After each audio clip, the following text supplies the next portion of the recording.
Hello everyone, welcome back. We've now reached Canto 9, subtitled Mass Murderer. And before I start this reading, I just need to say to you that we are now in for a slight change of pace, tone, or whatever you want to call it. The first canto, of course, was stuck in the hospital ward dying of cancer, but all the subsequent cantos have all been about people I personally knew or involved in my life in some way. And you've heard all about them: my mother, friends, ex-pupils, employer, etc, etc. But now, as we come to Canto 9 and the remaining cantos, we move into what I'd call a wider domain. And in a way, this is what really Dante does in a different kind of way, but there are people that Dante knows in his Inferno, and then there are the wider political implications and characters he introduces which perhaps he never met himself, but he knows of them politically or theologically, and so there they are in the Inferno. So too with me now. We move on to, well, in fact, Canto 8, if you remember, was the murderer, a next door neighbour who was murdering somebody. But now we come on to mass murder, which of course is what happens perhaps at the political level. So, Canto 9, Mass Murderer, HellWard. I do not know how long that tunnel was down which I went, escaping Peter's rage that burnt so impotently, but no pause in Dante's rush allowed me time to gauge exactly what happened, or what events I might have seen at each damnation stage. How many levels missed then as hell bent downwards and lower in some colony where each shade busied itself like some ant might, and, like ants, the sense of acts not free, because here genes irreversibly changed, trapped in enacting their own felony forever. Now I knew. Nothing expunged the crimes, and knowing brought its special grief.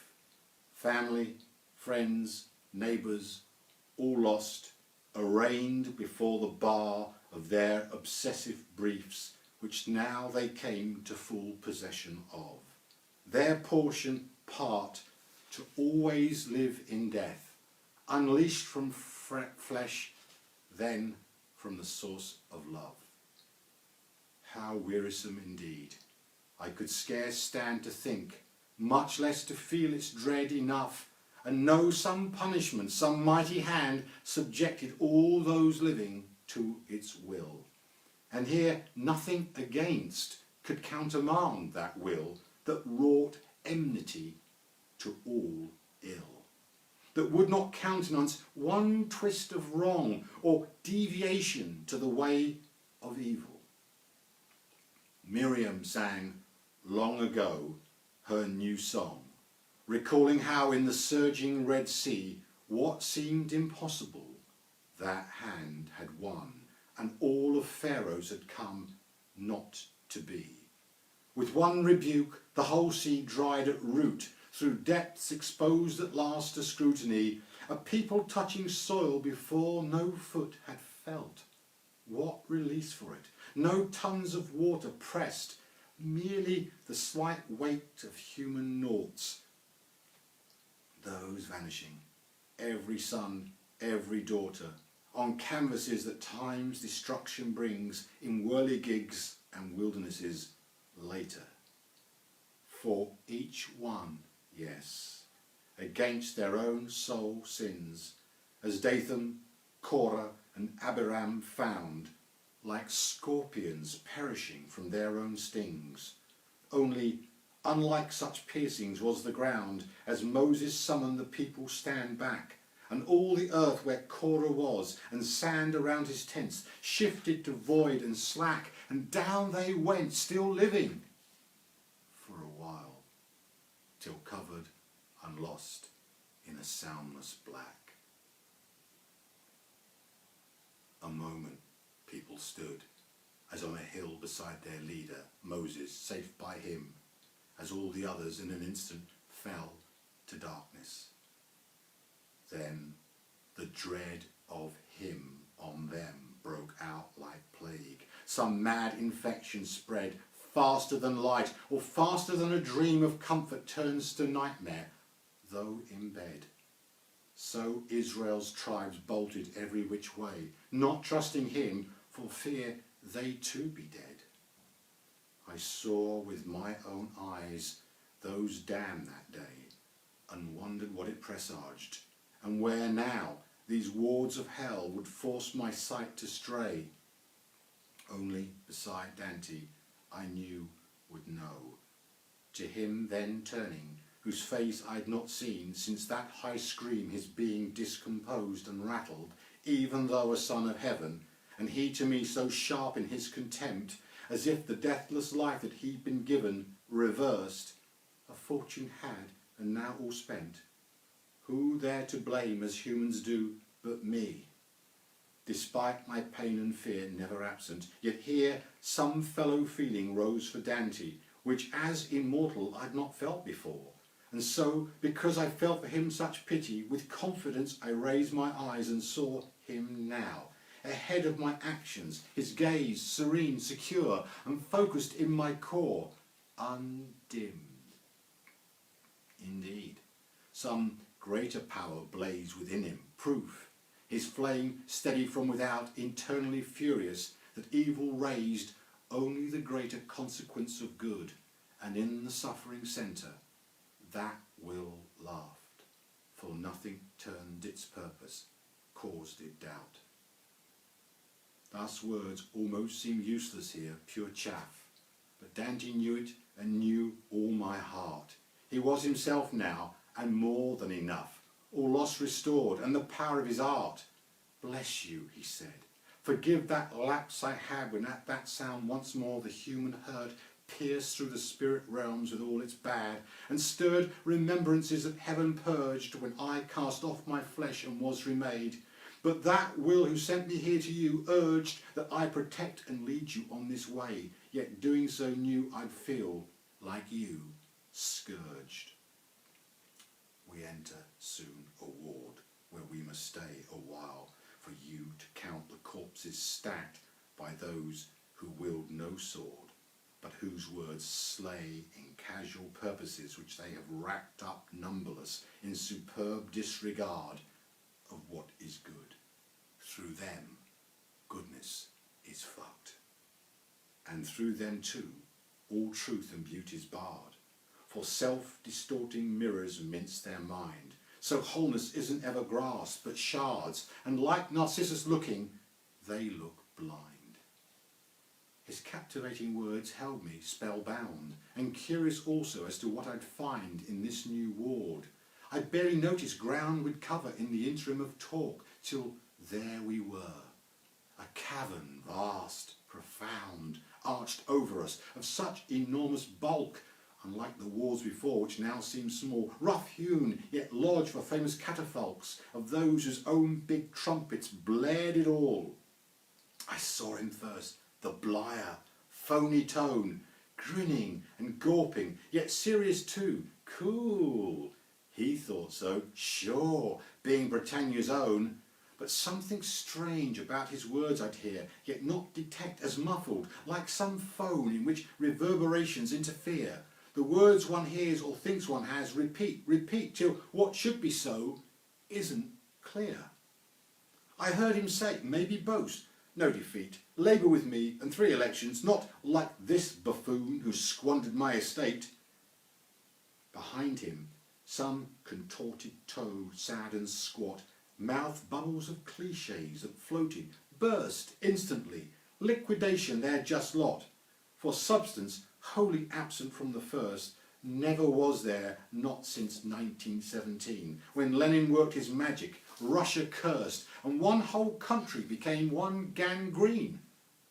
But still the jargon and socialist woke poured forth as if thinking had never been, or tolls of murders had not been uncloaked, as if...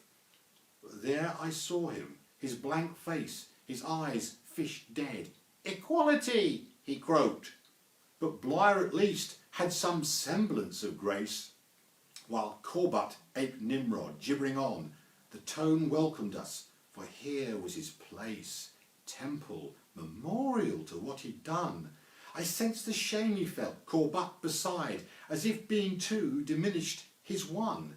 His voice, though, the weapon he exercised with all that rhetoric for which renowned, its quiver, pause, retreat, final high tide rushed over us, almost so that we drowned in his rich sop of words that, as I say, echoed in doubled froth, doubled rebound, though I sensed too conflict as to which way he'd make address to us. For on one hand, Dante he knew, and how great in his day, but Dante would write no more, he understood, where I, perchance, though lesser far, not fit to stand beside, yet lived in Blire's land, knew of Iraq, and so might write of it, in such a style as favoured his design, make him look good for all the killing shit.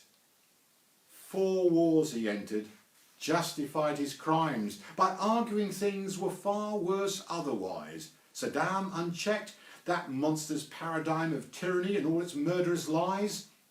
Some 500,000 dead didn't compare to all who had or would by Saddam die. And anyway, the WMD stood there, meant Blire's moral right was strong, compelling. He said so now, and he said so sincere. And how sincere! That trump was his high calling. No guilt or blood, or so he thought, attached to one who acted sincerely in felling some 500,000, like, if going back, we think of Arjun hesitating in the chariot when God Krishna urged attack. For Arjun's destiny had to be won by death, destruction, and a victory decisive through annihilating kin. How Blire beamed his smile triumphantly, positioning himself beyond reproach and blocking Corbutt, whom we couldn't see, though still there, furtive even as he mooched, sullen in ramblings of his deranged mind, but Blire certain he could not be touched.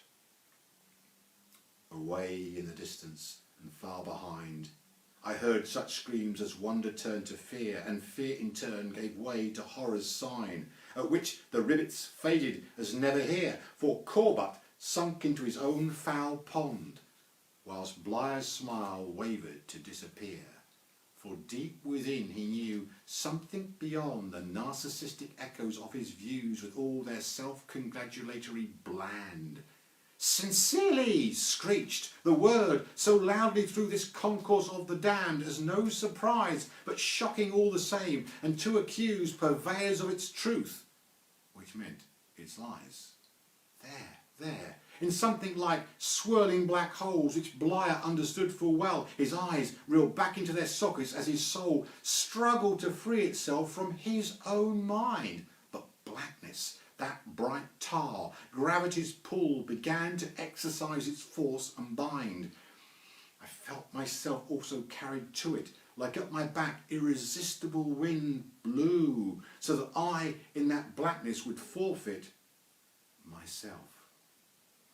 But Dante then reached out his arm. Unmoved himself, he held and stopped my slip. But Blire had no such luck, friend or charm. His face had drained of all blood, now sheer white with fear and aged with lines of lying's harm. I'd moved an inch and saw the black so bright because it burned existence at its core, then feeding off its melt the trapped-in light so nothing living fled its one-way door. Light blackened as it touched its surface, lost and scorching the wild darkness screamed for more, no matter what was destroyed, how steep the cost. But if not light could escape, at least sound's agony, baking in its basted roast, emerged in beats of pulverizing wounds across the void impulses that replaced heartbeats. Instead, there where senses spellbound gripped reality's superficial face, I saw their arms drag down the bleeding mask which one by one succeeded in that place.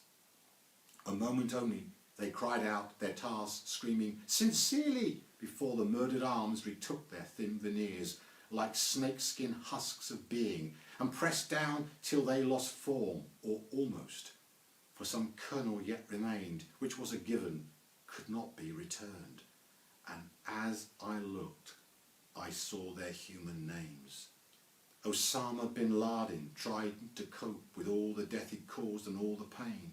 Dead arms had him, and in them was no hope and no escape as they clawed his spirit, if not to nullify, then essence rape beyond recovery or thought of it. Then Hitler too, who also loved, sincerely appeared.